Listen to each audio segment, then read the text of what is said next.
Game number 2 was short and sweet, at least if you are a Mouse Sports, a Vortix, or a Zerg fan.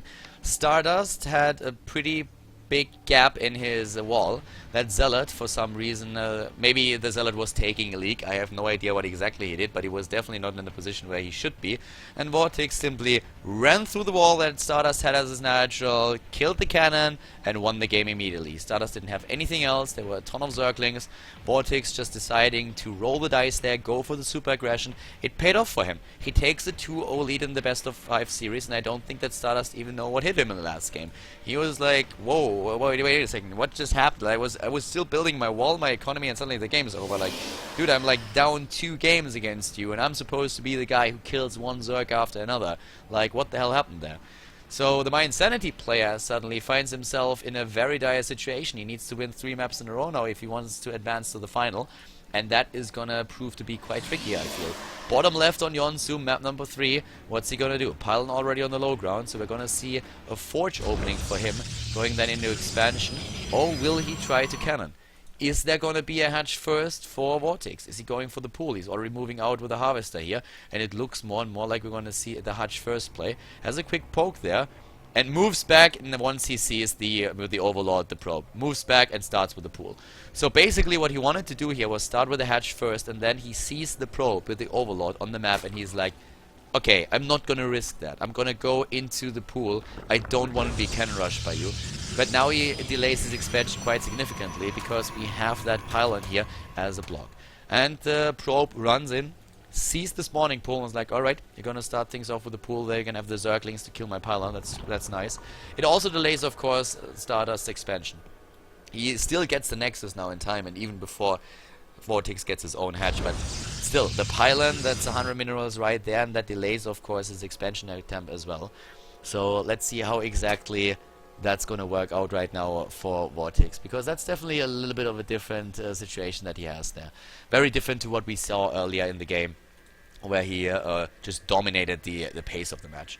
Of course, he has to get his expansion, and he takes that third base over here. One of the things that he knows is that there has been a forge opening. And if there's a forge opening, the chances of the Protoss player to really be aggressive towards your third base are very limited. You can, of course, always cannon, but it means that he can simply take this third base, and then roughly at 420, 430, he takes the base over there. So once the pylon is down, he will have he already has the minerals, takes down another base, and he's gonna be fine for now. So that's a pretty figured out style, and it's gonna even out a little bit again. The Zerg player will have his 3 bases up. StarDust is gonna block just his opponent a little bit. Was able to throw him off and force him to take the base to the top left a little bit faster. But Vortix doesn't make the mistake of actually not scouting. He has a Zergling in position that just makes sure that there is no probe hidden that could drop down a pylon and a couple of cannons. That's like the most horrible way to lose if that happens to you. And Vortix is very clever about this. Does not fall into that trap of being too greedy. He sends that scout out. Nothing there, but still, it's something that you should always do. So, for now, StarDust probably just thinking about what he's gonna do in this game. If the past games have been any indicator of what we're gonna expect here, it's gonna be an Immortal push. This time apparently without the initial 4-gate. But is he really gonna go for it? That was one of the maps where he used the Immortal push against Jaedong. Keep that in mind, and really worked very, very well for him. Jaedong maybe overdroned a little bit and played this too greedy. But let's see how exactly not only Vortix plays it, but if StarDust is also going for the same build. Because if he goes for an Immortal push again, he would kind of identify himself as a bit of a one-trick pony. And currently it looks like Vortix has his number. And that's of course also one of the questions if you are StarDust right now. You know that this is a style that you've been using quite a lot and that people know you love to play. Do you really risk it on the third map to go for that again? Or do you just go for it because you say like, yeah, it's my strength here. It's really the one thing that where I have the Diming Stone cold and where I'm so super strong with. But it may be a little bit too predictable because Vortix needs to win one more map. One more map, and he has the finals. He reached the finals and he has the semi-final one. 3 gates so far. There comes a 4th. In total we have 5. There's number 6. And where's number 7? It's gonna be the +1 7 gates. So the Atosis pylon here looking cozy. There's not a whole lot that that Vortix can certainly send into his opponent's main base and take that down. But yeah, the Overlord trying to move in, but doesn't see anything. It's not really there. Oh, moves in the right direction now, and he's gonna see it. he's gonna see it. He's gonna see a few of the gates. There's 1, 2, 3, and he sees basically all of them. So he knows exactly what's coming. He builds overlords already, so he can get the drones and the zerglings, more the zerglings and the roaches into the game. Speed has been started, and it's gonna be pretty difficult for him to defend there, but he should be able to pull that maybe off with the information this early in the game. But StarDust is not going to give him a lot of time. The forward pylon has been spotted. He tried to take it out, couldn't really make it work. Double probe out already. StarDust wants to make 100% sure that he has a forward pylon for the warp in point. And even drones building for Vortix now. Look at that. He's looking at 41 harvesters against 37. And he builds a lot of zerglings. He already builds the roaches. Goes in, tries to take that pylon. Is able to get it actually. And that puts the pylon a little bit farther back.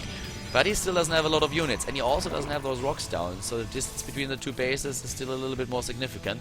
Queen is also not there just yet, could drop another creep tumor if he really wants to connect this.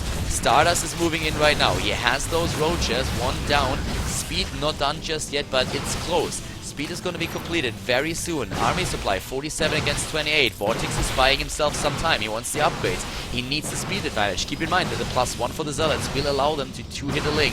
That's why those roaches are so important right now. There come the units. He's just taking damage on the hatch. He's absolutely happy to do that.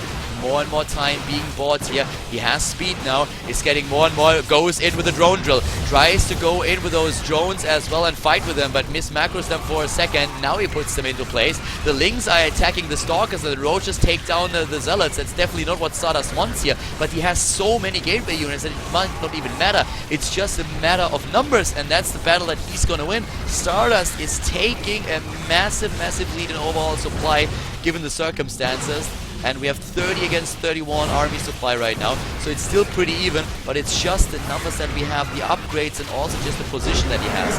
GG being called, and StarDust once more with his 2-base timing successful against the Zerg player. He is closing the gap. He takes his first win in the best of 5 series and puts the score to a 1-2. Still in Vortix's favor, but still, StarDust maybe with the start of a comeback here.